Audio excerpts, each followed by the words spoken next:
At the heart of the criticism of English football is the lack of a single controlling body.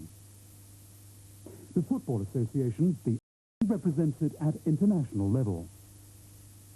The Football League represents the interests of the 92 professional clubs in 4 divisions. The response of both organisations to the crises of recent years has led to the accusation that they have failed to give a lead to the game and to its supporters.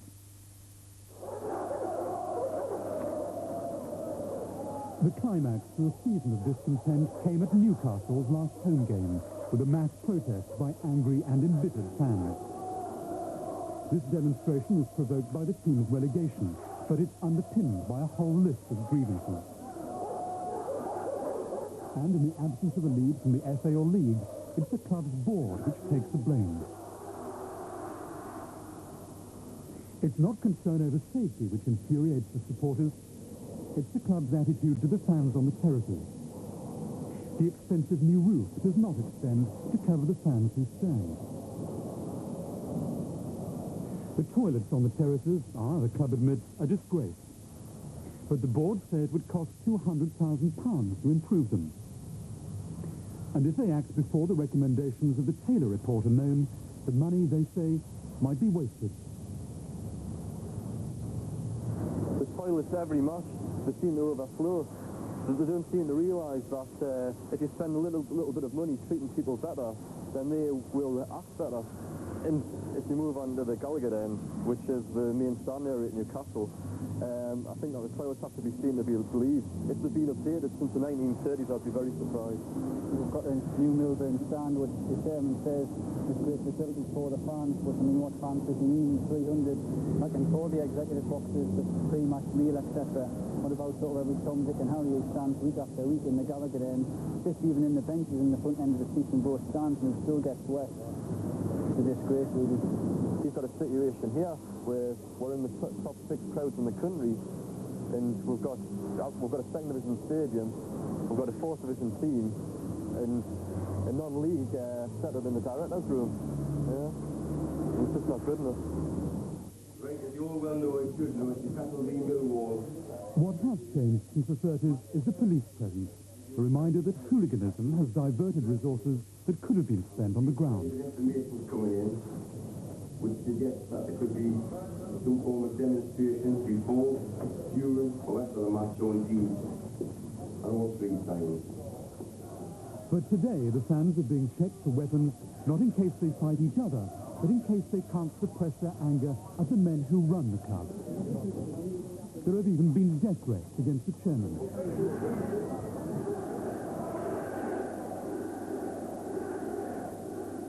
The pitch invasions are protests against the board. The signs, unintentional irony. The fans believe their club is not worthy of support. Do you accept that standards for spectators at your ground are now unacceptable? I certainly don't accept that they should continue as they are, and we're continually trying to improve those standards. Isn't this an extraordinary atmosphere to run what is supposed to be a sport in? Oh, of course it is. And the general public, or many members of the general public, don't, I think, appreciate that one does it for nothing. That I get no salary, I get no director's fees, I don't get any hidden perks or inflated expenses. I do it for the good of the club. But the real battle for Newcastle United is being fought far from the terraces.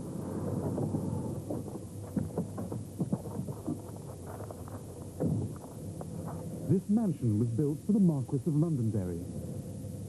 It's now owned by John Hall, the most upwardly mobile miner's son in history. He built Newcastle's Metro Centre, Europe's largest shopping complex.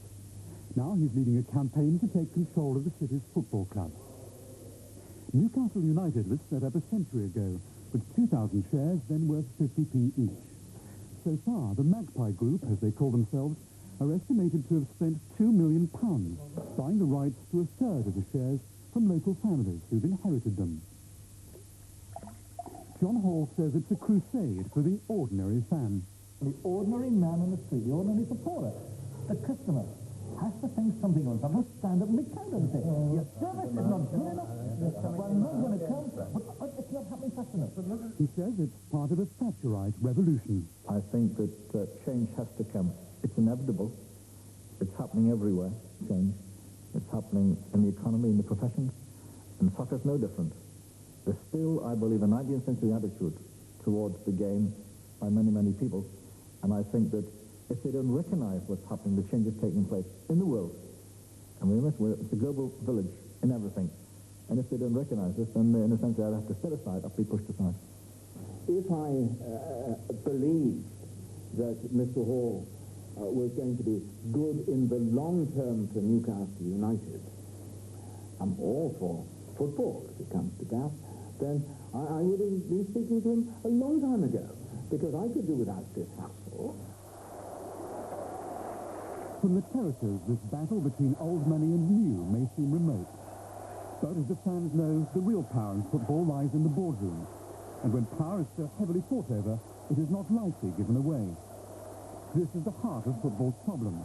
Most league clubs are owned by established family shareholders or have been bought by powerful businessmen. Few are keen to share their power with others.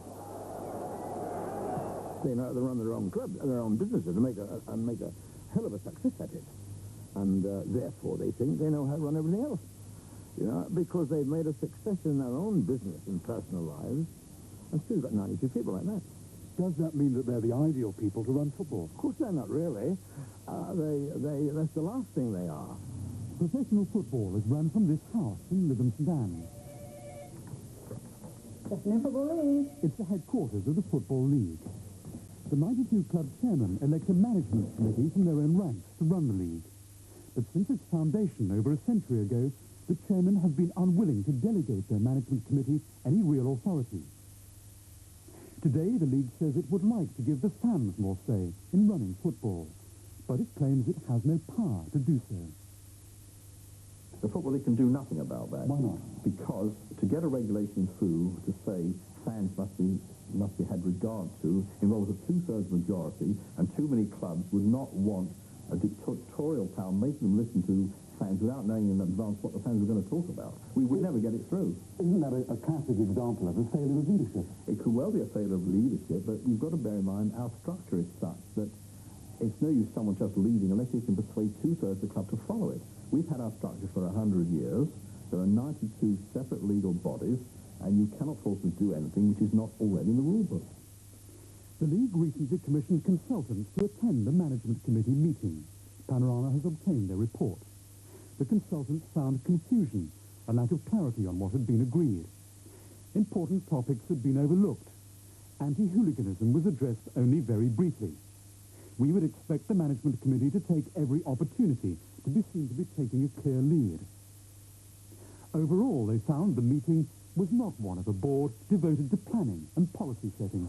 I was always frustrated by a lack of urgency and a realisation of the need to grip the problem there and then. I mean, for example, we'd sit round a conference table in one of the government conference rooms with the government representatives and the representatives of the football authorities, and it would be agreed that the Football League would go back to the 92 chairmen to consult on some particular idea, and they would go away having agreed that they would do it.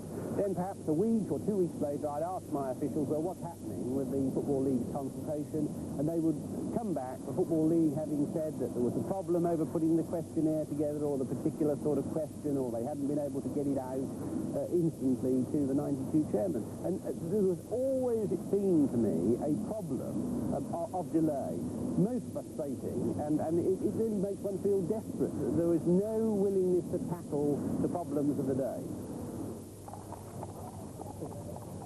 In theory, there's one body which could take on the powerful barons of the league, the Football Association. The FA is the game's supreme authority. It runs the English teams. Wembley is its spiritual home. In theory, the FA and league work in harmony, but in practice, they have a radically different character.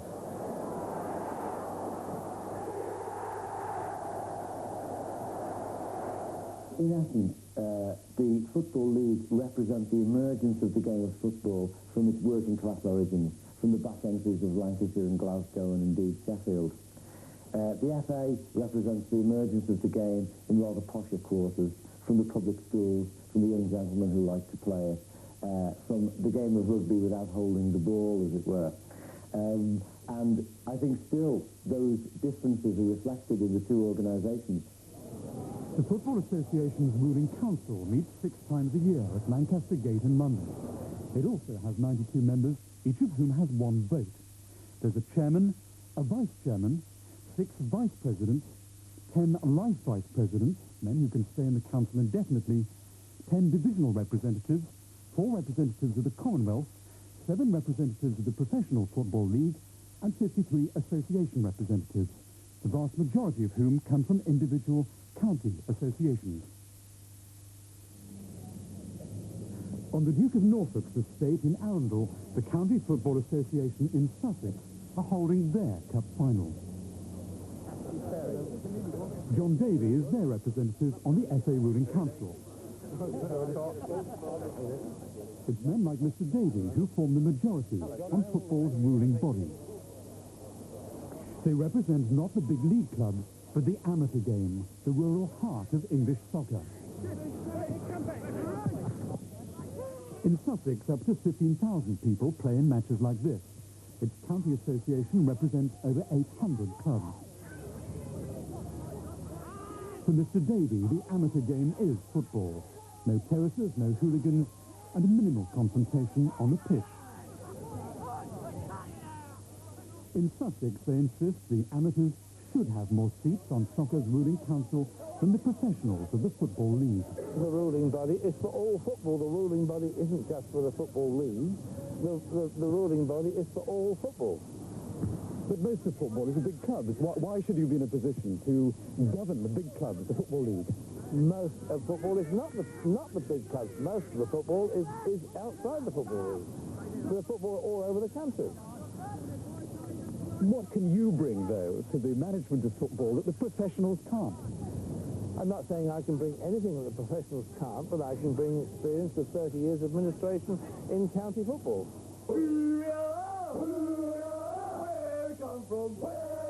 The winners agree with Mr. Davey. He runs Sussex with efficiency, and in the FA, he's a relative youngster. But they believe some of the men elected to the game's ruling council have too much experience.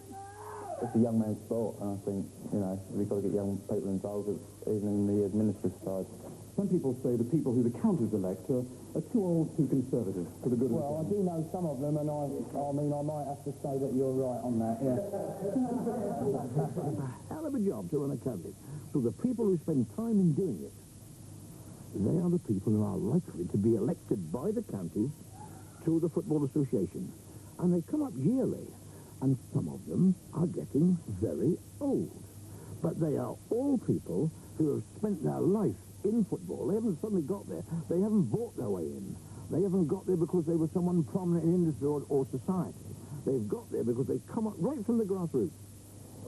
The FA's full-time chief executive is Graham Kelly.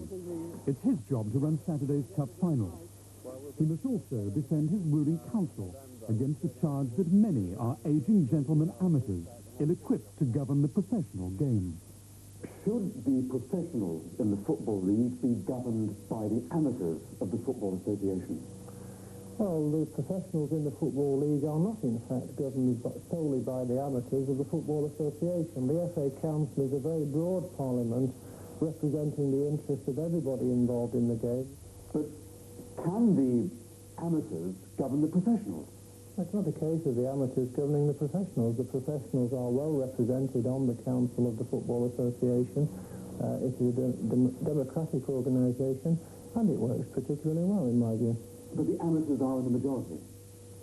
I would say that if you put it as starkly as that, yes, the amateurs are in the majority, but on any issue affecting the professional game, I would say that in the individual discussions, the professionals are in the majority, and that's probably the way it should be. But some club chairmen believe the FA is shirking its true responsibilities. Aren't these the men with experience? interference to do nothing, yes. Aren't they the men often with the true interests of the game at heart? If they are, why haven't they resigned over Hillsborough and Bradford? Failure to do anything over hooliganism. Failure to update the facilities. What are they doing? What do you make of them yourself? You've had dealings with them. How do you assess them? Decent enough people, but they wouldn't trust them to run a wealth shop. Doesn't the game now need a stronger lead than can be given by the Football Association in its present form? Well, I think when you talk about giving the lead, one can express opinions and one can bring issues into the open, into debate. But at the end of the day, it's the people who are involved in the decisions, it's the football club chairman themselves who have to make the decisions, and it's they who have to face up to the responsibility of doing so. This Saturday, over 200 people were arrested at football matches across the country. As the men in charge of football argue over responsibility for its problems, the season has ended with yet another outbreak of hooliganism. It has been repeated scenes like these which led the government to intervene. 4 years ago, Mrs. Thatcher pressurized the football authorities to put their house in order. I'm very pleased with the decision the Football Association has made. After the Heysel disaster, she held a critical meeting with the Football Association and the League at Downing Street. It may have been a meeting, but it was not a meeting of minds.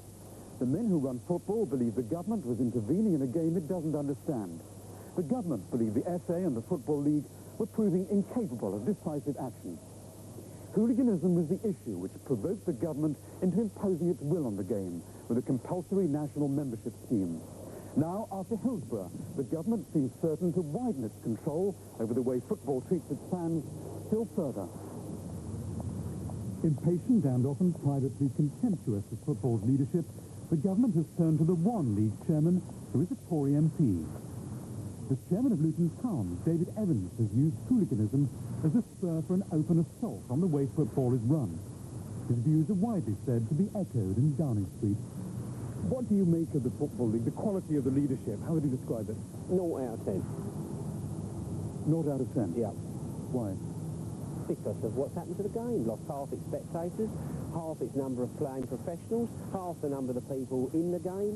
We haven't won the World Cup since '66. We're not in Europe. We've just had 95 people killed at Hillsborough, 300 since the war. Can you blame the Football League? Of course, they're running it. Can you blame the Football League? Yes, of course, blame the Football League management, really, sure. I take responsibility at Luton. They put themselves in management positions. They failed the game lamentably. You've only got to look at the game. It's sick, it's dying. Whose fault is that? He's the only Conservative member of Parliament who's connected with a football club. And therefore the Prime Minister not unnaturally takes the view that he must know something about it. Otherwise he wouldn't be chairman of a First Division club. Is the Prime Minister right? Well, if she obviously believes that she's right, we believe that she's made a misjudgment in this case. Is she perhaps taking notice of David Evans because she doesn't respect the rest of you? Oh, very, very, most certainly so. Most certainly. Is that your own fault? We can only present the facts as they are from our experience. Mr. Evans has only been a director of a football club for a few years. He's only been chairman for 2 years. We don't think that his experience and knowledge matches up to the experience of every other chairman and of the management committee combined. We think that he's the man that's out of step. We are in step. But David Evans is in step with the government. And he brings with him a vision of football which Mrs. Thatcher says is an example to be followed. It is a vision of locking the hooligans out and returning football to its rightful fans.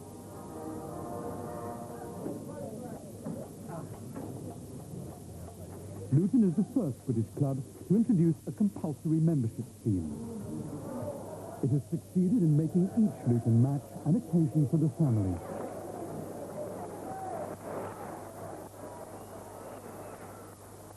I think the Luton scheme has been a marvellous success.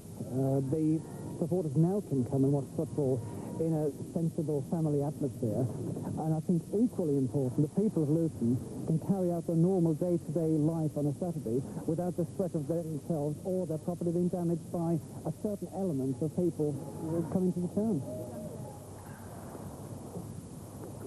But coming to Luton today are 4 Derby fans. Their experience will prove less reassuring. Luton's membership scheme is intended to prevent hooliganism by locking out away supporters. But these men are not hooligans, they're fans intent on watching every match. In Luton, they meet a Derby supporter who lives nearby. He has a membership card and can buy them guest tickets. How's it going, mate? How's it going? Nice to meet you. Have you got those tickets? Well, I've only got 4. Yeah. Right, you know, we'll have to get one later, but that's no problem. Yeah. But somehow, they have aroused the suspicion of the police. Outside the grounds, they're stopped twice. You're going to vouch for them? Yeah.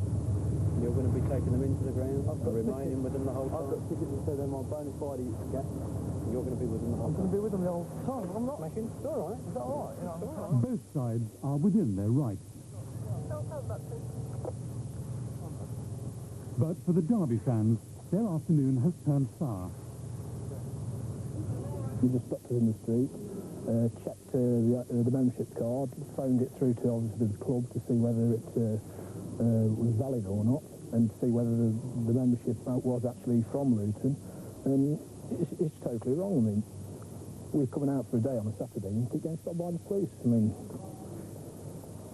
you're made to feel villains even though you're not. I mean, what do you do? It's totally wrong, but you know, it just seems to be a way of life with football. Eventually, all 5 Derby fans find their way inside. They claim to recognise another 100 Derby supporters.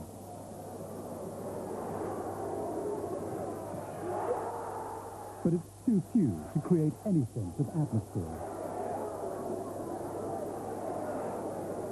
Even some Luton supporters want the away fans back. I was for the membership scheme and the plastic pitch actually, but you know, now 3 years has passed. I find that I still think there ought to be changes in the club's policies by letting the away fans back into the ground in small organised numbers. Why? Why? Because I think it create a bit more atmosphere. I mean, I've been to games and looking across at 2 groups of supporters. They're facing one another, chanting obscenities and not watching what's happening on the field. So if that is lack of atmosphere, I think we can well do without it. Under the government's membership scheme, away fans would be allowed in. But a foolproof identity scheme could cost the clubs £40 million. The league fear this might bankrupt smaller clubs and frighten many fans away. There are some members of society that are so used to carrying identity cards and credit cards, they won't care. But this, as you said a moment ago, means you'll have a different type of person going to the ground. The sort of man that's suspicious of government and police computers may stop going, although he's got nothing to fear really, but he may think he has. The sort of person that always carries identity cards and credit cards will just go in. This means there's a difference in the balance of the spectator. The Prime Minister, I happen to believe, has got it absolutely right that the 56 million people who don't go to football matches should not be inconvenienced by the 450,000 per week that do. And the violence and hostility at those games, we're a party of law and order, we should put the matter right, and we're going to. Football had their chance. If the government's membership scheme does go ahead, football must pick up the bill at a time when its resources are strained to the limit. If the league is to survive in its present form, with all its 92 clubs intact, football must respond with a vision of its own. The £20,000 prize for the community club of the 3rd Division goes to Preston North End. One such vision is Preston North End. This month, they were co-winners of the Community Club of the Year award, collected by former England star Tom Finney, under the approving gaze of the league. Preston is returning football not just to the fans, but to the whole community. If all 92 clubs are to survive, this may be how it's done. 7 days a week, Preston hires out its ground to amateurs and local schools. Their president believes it will help Preston meet the cost of government proposals while increasing attendances.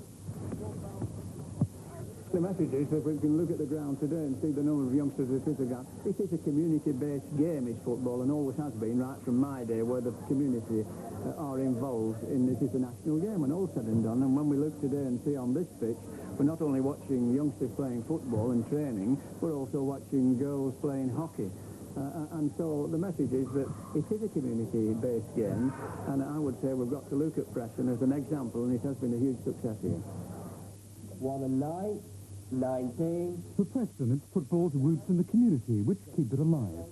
In the bar, not just footballers, but a bingo club.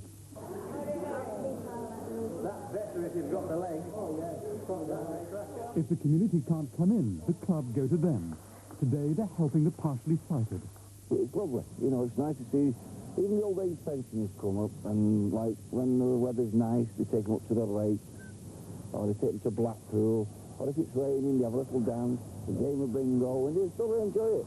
Do you think that the community football policy has affected crowd behaviour at all, safety? Yes, without a doubt. You walk around our ground, there's no Kilroy was here or whatever. They don't do any damage whatsoever because they think it's part of their house. They don't damage their own houses.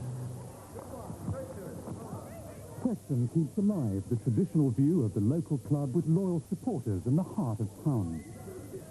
But for the big clubs like Tottenham Hotspur, football is increasingly a business, part of a modern leisure industry. Spurs is now a publicly quoted company. Football is just 40% of its turnover. It owns a textile company and the Hummel sportswear franchise. It is a starkly commercial view of the world in which the game's economics will force change on the football establishment. Can I have it, sir? And in which all 92 clubs of the league are unlikely to survive. Economics, obviously, in far as everything, will dictate which way the industry goes. But what I would say to you is that football cannot afford to continually lose money, because eventually companies that continue to lose money eventually go broke. I think it's a possibility, a strong possibility, that a number of clubs will go to the wall over the next 5 to 10 years.